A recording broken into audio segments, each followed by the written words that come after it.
Rich Dad Poor Dad has been the #1 finance book of all time for 20 years. The author is Robert. I'm going to go through this book in 3 parts. Part 1 is the reasons that make people poor. Part 2 is the importance of financial literacy. And Part 3 are some tips, some suggestions that I think will influence you a lot in the future and will bring you wealth. So let me start with the reasons that make people poor. So basically there are 2 reasons. The first reason is fear. So to be specific, it is fear of quit your job and do something big. Let's say if you say to someone that you should quit, you are going to quit your job tomorrow, what do they think? I think most of the people don't have the courage to quit their job, because if they quit their job, they've got no money, they've got no money to support their family, and they've got no money to pay their bills, and they've got no courage to start their own business. But think about this: if you're gonna work as an employee forever, will you be rich one day? And I think that the fear also includes the fear of making mistakes. So let's say if I ask you to quit your job tomorrow, and you say, what if after I start my own business, I lost everything, I lost all my money, my house, my car, and my family? If you are afraid of making mistakes, if you are afraid of everything, you are a loser. The number 2 reason that makes people poor is greed. So once people get their salary, get their income, they will spend a large amount of money on the things that is unnecessary. For example, some people will go shopping and they will buy lots of unnecessary things. Most people don't know how to invest their money, how to use their money on the right thing. So that is the 2 reasons that makes people poor. People are fearful and they are greedy. Part 2 of the book is about being financially literate, and there are several things I'll be covering in this part. And first is the cash flow pattern, and then the difference between assets and liabilities. And then we'll move on to how can you be financially literate? What kind of knowledge should you grasp in order to be financially literate? And last, I will talk about the importance of the cooperation. So let's talk about the cash flow pattern. Let me introduce the cash flow pattern. The cash flow pattern contains 2 parts. One is the income statement. The other one is the balance sheet. And there are 3 types of people. They are the poor, middle class, and the rich. Let me compare the cash flow pattern of these 3 types of people. As for the poor people, salary comes from a job, and then it flows into the income part, then to the expenses part, and then that is it. As for the middle class, salary comes from a job, it flows to income, and then it flows to the liabilities because they may have to pay the mortgage, and then it flows to the expenses part, and that is it. In terms of the cash flow pattern of the rich people, money comes from assets, not from a job, from assets, and then it flows directly to the income part. If we compare the 3 cash flow patterns, we may notice that the biggest difference between the poor, the middle class, and the rich people is that rich people have assets. So it is important to build your assets. And then I'm going to talk about the difference between assets and liabilities. So in terms of assets, basically assets are something that can bring you money. For example, your business. But the business here do not require your presence. You may act as an investor.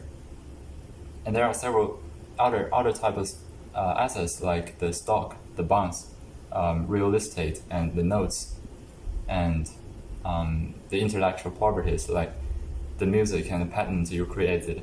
And of course, there are other things that produce money. They are all assets. And remember, when choosing your assets, choose the assets that you love because you will take better care of it. In terms of liabilities, so basically liabilities are the things that take money away from you. For example, the house you are living in, a car you are driving, they are all liabilities because you may have to pay the mortgage and you have to pay the electricity and the water. And you also need to fill up your car.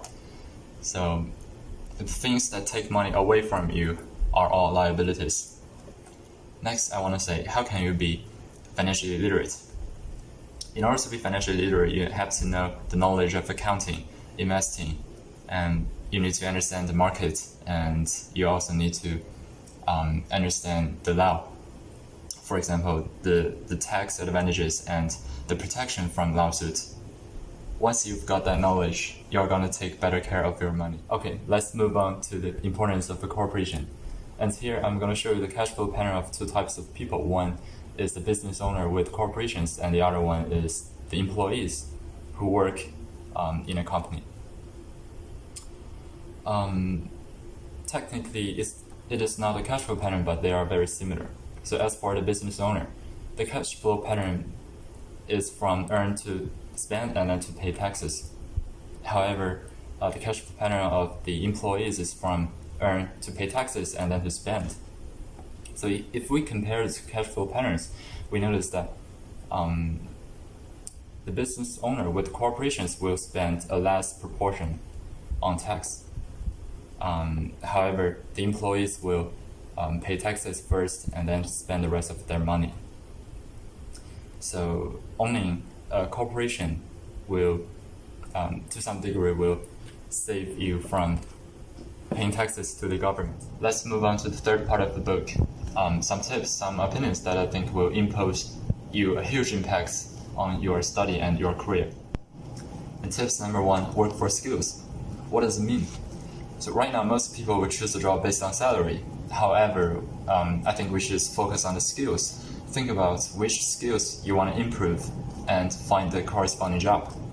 For example, if you want to learn the skills of selling, you should get a job as a salesman. And no matter how much the salary, the purpose of it, the point of it is that you are going to learn and practice the selling skills. And after you grasp that skills well, it's time for you to get another job and practice another skills, and gradually you'll be a perfect man. Tips number two, pay yourself first. I've already mentioned the importance of building your assets. However, before building your assets, you have to learn, you have to study the knowledge. So what does it mean by pay yourself first? It means to invest on yourself first. Buy yourself some books, some online courses. For instance, you can take an online course about how to invest on the real estate market. And after you know how to invest on it, it's time for you to build your assets. In terms of building your assets, let's say you make $5,000 per month and you want to build your assets. Meanwhile, you have to pay the mortgage. What should you do right now? Think about paying yourself first.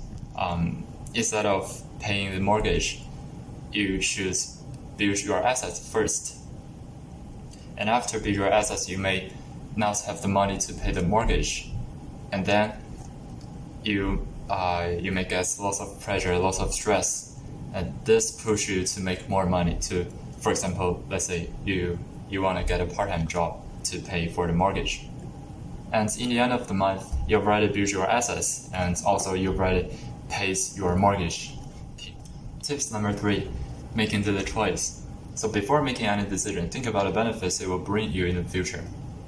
For example, the author Robert, he wanted to take an online course of how to invest on the real estate market.